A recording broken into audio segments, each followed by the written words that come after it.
दोस्तों आज की इस वीडियो में हम लोग माध्य निकालने का सबसे आसान तरीका सीखेंगे। अगर आप कक्षा 10 में पढ़ते हैं तो ये वीडियो आपके लिए बहुत ही ज़्यादा महत्वपूर्ण है, क्योंकि माध्य निकालने के लिए एक सवाल आपके बोर्ड एग्ज़ाम में ज़रूर आएगा। मैं एक बार फिर से बोलता हूँ कि माध्य निकालने के लिए एक सवाल ज़रूर आएगा, इसलिए एग्ज़ाम आने से पहले ही आप इसको समझे रहिए। आप बाकी बच्चों से आगे रहेंगे। और हाँ, अगर आप मैथ में कमज़ोर हैं तो कोई दिक्कत वाली बात नहीं है। मैंने एकदम जीरो लेवल से चीज़ों को समझाया है, आपको ज़रूर समझ आएगा। तो चलिए इस वीडियो को शुरू करते हैं। तो सबसे पहले हम यहाँ पे ये समझ लेते हैं कि आखिर सवाल कैसे पूछा जाता है। ठीक है, तो देखिए यहाँ तक सवाल यही है। यहाँ पर आपको एक सारणी ज़रूर दिया जाएगा और आपसे कहा जाएगा माध्य निकालने के लिए। ठीक है, सबसे पहले हम सवाल यहाँ पे देख लेते हैं। सवाल में बोला गया है कि निम्न सारणी में विद्यार्थियों के प्राप्तांक दिए गए हैं, प्राप्तांकों का माध्य ज्ञात कीजिए। आपको ज़्यादा कुछ ध्यान नहीं देना है, केवल आपको देखना है माध्य, यानी कि आपसे माध्य पूछा गया है। तो देखिए, जब भी आपसे माध्य पूछा जाएगा तो आपको ऐसा ही एक सारणी जरूर दिया जाएगा। इस सारणी में आप ज़रा ध्यान से देखिए, ऊपर वाले लाइन में दो दो संख्या एक साथ है, दो दो संख्या एक साथ, लेकिन नीचे वाले लाइन में अकेला अकेला संख्या है। ठीक है, इसको बहुत बच्चे माइनस समझ लेते हैं। ये माइनस नहीं है, ये डैश का चिन्ह है। ठीक है, इसका मतलब होता है 0 से 20, 20 से 40, ये माइनस का चिन्ह नहीं है। ठीक है, तो जब भी आपसे माध्य पूछा जाएगा तो ऐसा ही एक सारणी जरूर दिया जाएगा।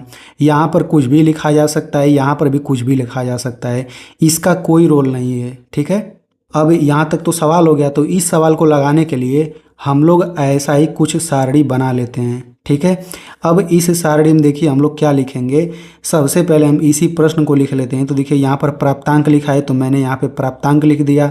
अब प्राप्तांक के आगे ये जो दो दो संख्या है, इसको हम लोग यहाँ पे नीचे लिख लेंगे। ठीक है, वैसे ही आगे लिखा है विद्यार्थियों की संख्या, तो हम यहाँ पे लिख लेंगे और उसके आगे लिखी संख्याओं को ऐसे नीचे लिख लेंगे। ठीक है, अब यहाँ पे देखिए दो कॉलम मैंने एक्स्ट्रा बनाया है और नीचे यहाँ पर एक रो मैंने एक्स्ट्रा बनाया है। तो आपको ऐसे ही बिल्कुल बना लेना है। तो इतना दूर तो ये बिल्कुल प्रश्न ही है। अब आपको ध्यानपूर्वक समझना है। ठीक है, तो देखिए हमें माध्य निकालना है, तो सबसे पहले हम लोग यहाँ पे माध्य का सूत्र देख लेते हैं। तो देखिए माध्य का सूत्र होता है सिग्मा एफ एक्स बटा सिग्मा एफ। ठीक है, सिग्मा का मतलब होता है जोड़। सिग्मा का अच्छे से मतलब आपको समझ आएगा यहाँ पर जब हम लोग जोड़ेंगे तब। ठीक है, सिग्मा का मतलब होता है जोड़। अब देखिए सूत्र में केवल एफ है और एक्स है, तो हमें एफ और एक्स निकालना पड़ेगा। तो सबसे पहले एफ देख लेते हैं क्या होता है। तो देखिए यहाँ पर ये दो दो संख्या एक साथ है, ये अकेला अकेला संख्या है। तो जो अकेला अकेला संख्या होता है ना, यही तो एफ होता है। यानी कि इसके ऊपर यहाँ पर कुछ भी लिखा रहे, इसको हम लोग एफ बोल देंगे। एफ लिखने का मतलब है कि ये भी एफ का मान है, ये भी एफ का मान है, ये भी, ये सब एफ का मान है। समझ आ गया? तो हमने तो एफ निकाल लिया। अब हम लोग यहाँ पर एक्स निकालेंगे, तो इसके अगले लाइन में हम लोग यहाँ पर एक्स लिख लेंगे। ठीक है, अब हम लोग यहाँ पर एक्स निकालेंगे। तो देखिए इसका काम तो खत्म हो गया, क्योंकि हमने एफ निकाल लिया, बचा यही, यानी यहीं से आपका एक्स निकलेगा। अब एक्स निकलता कैसे, आपको अब ध्यान से समझना है। एक्स कैसे निकलता है, हम लोग इन दोनों संख्याओं को जोड़ेंगे और आधा कर देंगे तो एक्स आ जाएगा। एक बार फिर से सुनिए, हम लोग इन दोनों संख्याओं को जोड़ेंगे और आधा करेंगे तो एक्स आ जाएगा। मैं आपको एक्स निकालने का टोटल 3 तरीका बताऊंगा। ठीक है, पहला तरीका क्या है कि इन दोनों को जोड़ के आधा करिए, तो 0 और 20 को जोड़ेंगे 20 हो जाएगा, और 20 का आधा क्या होता है, 10 होता है।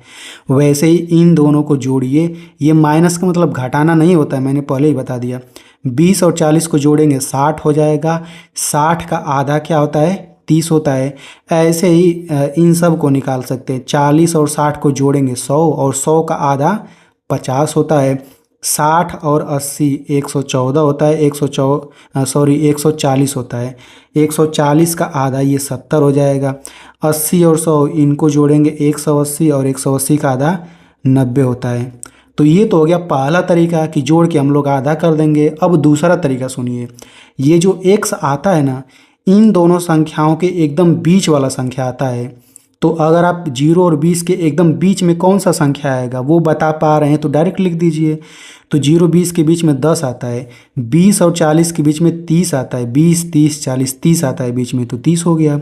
40 60 के बीच में 50 आता है, यानी कि एक से निकालने का ये दूसरा तरीका है। इन दोनों के एकदम बीच में जो संख्या आता है वही तो होता है। अब मैं आपको तीसरा तरीका बताता हूँ। देखिए, हम लोग केवल 2 निकाल लेंगे, यानी कि हम लोग इन दोनों को केवल 1 से निकाल लेंगे।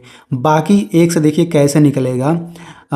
10 में मैंने क्या जोड़ा है तो 30 आया है, 10 में 20 जोड़ के 30 आया है, यानी 20 इसमें जोड़ेंगे तो अगला आएगा, तो इसमें 20 जोड़ेंगे तो 50 आ जाएगा, इसमें 20 जोड़ेंगे तो 70 आ जाएगा, इसमें 20 जोड़ेंगे तो 90 आ जाएगा।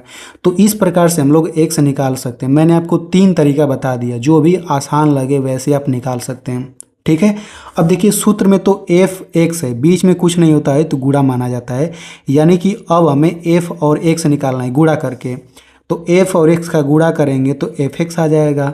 अब हम यहाँ पे नीचे लाइन में इन दोनों का गुणा करके लिखेंगे, ये f हो गया, ये x हो गया, तो 3 10 का गुणा करके 30 आ जाएगा, 2 और 30 का गुणा करके 60 आ जाएगा, 4 और 50 का गुणा करके ये आपका आ जाएगा 200, 5 और 70 का गुणा करके ये आपका आ जाएगा 350। ठीक है।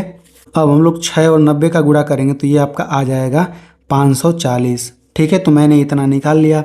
अब देखिए, अब हम क्या करेंगे, इन सभी को जोड़ेंगे। ये f है, इन सभी f को जोड़ेंगे तो जोड़िए, 3 2 5 4 9 और 9 5 14 14 6, ये आपका हो जाएगा 20। तो देखिए, ये f का मान है, ये भी f का मान है, ये सब f का मान है, लेकिन मैंने इन सब को जोड़ दिया है तो ये भी f का मान नहीं होगा, ये सिग्मा f का मान होगा।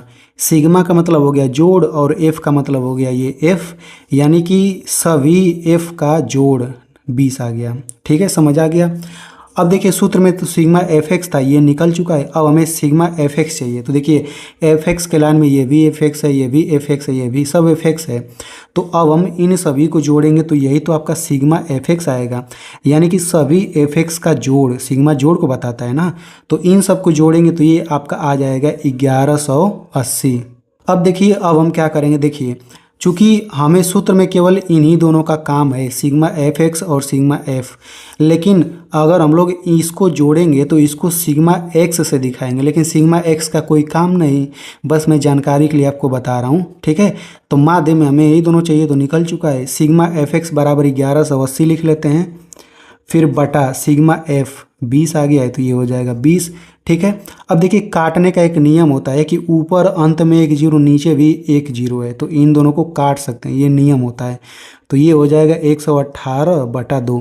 अब हम क्या करेंगे, बटा का मतलब भाग होता है, यानी कि 2 से 118 में भाग कर दीजिए। चलिए यहाँ पे भाग कर देते हैं, तो 2 5 10 हो जाएगा, और यहाँ पे ये तो कट जाएगा, आगे 1 बचेगा, ये 8 उतार लेंगे, फिर हो जाएगा 2 9 18, यहाँ पे शेषफल 0 आ गया।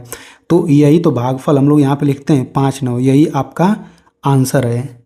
तो देखिए, मैंने आपको इतने आसानी से माध्य निकालना सिखा दिया, तो आप इस वीडियो को अपने दोस्तों में ज़रूर शेयर करिए, क्योंकि उसको भी आसानी से समझ आ जाएगा, उसका भी फ़ायदा हो जाएगा। और मेरी मेहनत के लिए इस वीडियो को एक लाइक कर दीजिए।